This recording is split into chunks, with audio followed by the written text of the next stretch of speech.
नमस्कार दोस्तों, क्या आपने कभी सोचा है कि समुद्र मंथन क्यों हुआ था और इसमें से निकले दिव्य रत्न आखिर कहाँ गए? अमृत कलश से लेकर लक्ष्मी जी, ऐरावत हाथी, कौस्तुभ मणि और कल्पवृक्ष तक इन दिव्य रत्नों का क्या हुआ? समुद्र मंथन के 14 रत्नों के विभिन्न पुराणों में अलग अलग वर्णन मिलते हैं। आज के इस वीडियो में हम समुद्र मंथन के बारे में विस्तार से जानेंगे, तो वीडियो को अंत तक जरूर देखिए, क्योंकि अंतिम रत्न स्वयं अमृत था, जिसके लिए देवताओं और असुरों के बीच भयंकर संघर्ष हुआ था।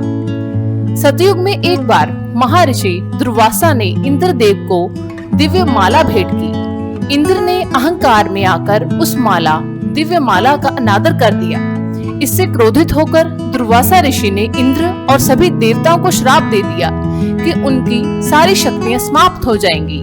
देवताओं की शक्ति धीरे धीरे कमजोर पड़ने लगी। अपनी खोई हुई शक्ति वापस पाने के लिए देवताओं को अमृत की आवश्यकता थी। तब भगवान विष्णु ने उन्हें असुरों के साथ मिलकर क्षीर सागर का मंथन करने की सलाह दी। मंदराचल पर्वत को मथनी और वासुकी नाग को रस्सी बनाकर समुद्र मंथन शुरू हुआ। इसी मंथन से एक एक करके 14 दिव्य रत्न प्रकट हुए। सबसे पहले समुद्र से निकला भयंकर विष हलाहल। इसके ज्वाला से तीनों लोग जलने लगे। देवता और असुर भयभीत हो गए। तब भगवान शिव ने संसार की रक्षा के लिए यह विष पी लिया। माता पार्वती ने विष को उनके कंठ में रोक दिया। इसी कारण शिव जी का कंठ नीला हो गया और वह नीलकंठ कहलाने लगे। इसके बाद प्रकट हुए कामधेनु। यह ऐसी दिव्य गाय थी जो मन चाही वस्तु प्रदान कर सकती थी। ऋषि मुनियों ने इसे अपने यज्ञ और धार्मिक कार्यों के लिए स्वीकार किया। हिंदू धर्म में गौ माता को पूजने मानने का यह भी एक महत्वपूर्ण कारण माना जाता है। इसके बाद 7 सिर वाला दिव्य सफेद घोड़ा उच्च श्रव निकला। यह अत्यंत तेज और शक्तिशाली था।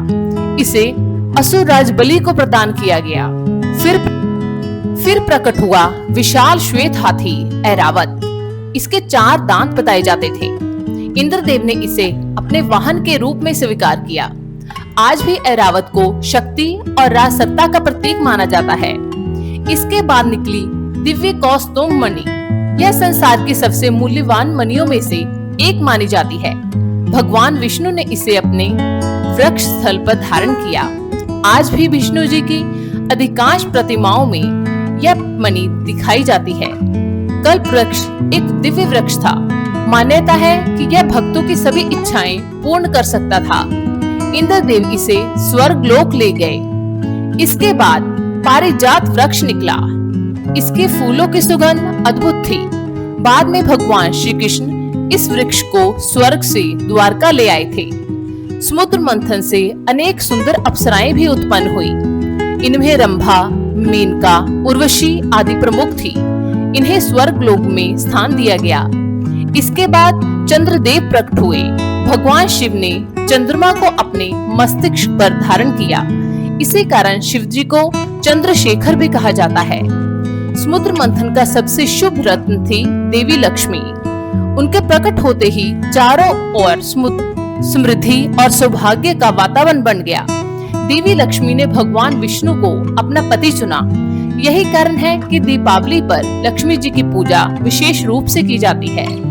समुद्र मंथन से एक दिव्य धनुष भी प्रकट हुआ, जिसे शारंग धनुष कहा जाता है। भगवान विष्णु ने इस दिव्य अस्त्र को धारण किया और इसे अपने प्रमुख आयुधों में स्थान दिया। धर्म की रक्षा और अधर्म के विनाश के लिए भगवान विष्णु ने अनेक अवसरों पर इस दिव्य धनुष का उपयोग भी किया। दिव्य शंख भी समुद्र मंथन से प्रकट हुआ था। भगवान विष्णु ने इसे धारण किया। आज भी पूजा पाठ और धार्मिक अनुष्ठानों में शंख का विशेष महत्व है। इसके बाद भगवान धन्वंतरी प्रकट हुए। वे आयुर्वेद के देवता माने जाते हैं। उनके हाथ में अमृत कलश था। भारत में धनतेरस का पर्व भगवान धन्वंतरी के प्रकट दिवस के रूप में भी मनाया जाता है। अंत में निकला अमृत कलश। इसे प्राप्त करने के लिए देवताओं और असुरों में संघर्ष हो गया। तब भगवान विष्णु ने मोहिनी रूप धारण किया। उन्होंने अपनी बुद्धिमत्ता से देवताओं को अमृत पिला दिया। राहु नामक असुर ने छल से अमृत पीने का प्रयास किया, लेकिन भगवान विष्णु ने उसका सिर काट दिया। अमृत के प्रभाव से उसका सिर अमर हो गया और वह राहु कहलाया, जबकि धड़ केतु बन गया। समुद्र मंथन हमारे जीवन का भी प्रतीक है। समुद्र हमारे मन का प्रतिनिधित्व करता है, मंथन हमारे संघर्षों का, और 14 रत्न उन गुणों और उपलब्धियों का प्रतीक है जो कठिन परिश्रम और धैर्य से प्राप्त होती है। लेकिन याद रखिए, हर सफलता से पहले हलाहल विष भी निकलता है, अर्थात जीवन में कठिनाइयां पहले आती हैं और बाद अमृत रूपी सफलता मिलती है। अगर आपको ये वीडियो पसंद आई हो तो लाइक, शेयर और चैनल को सब्सक्राइब करना ना भूलिए। जय श्री हरि, जय महादेव।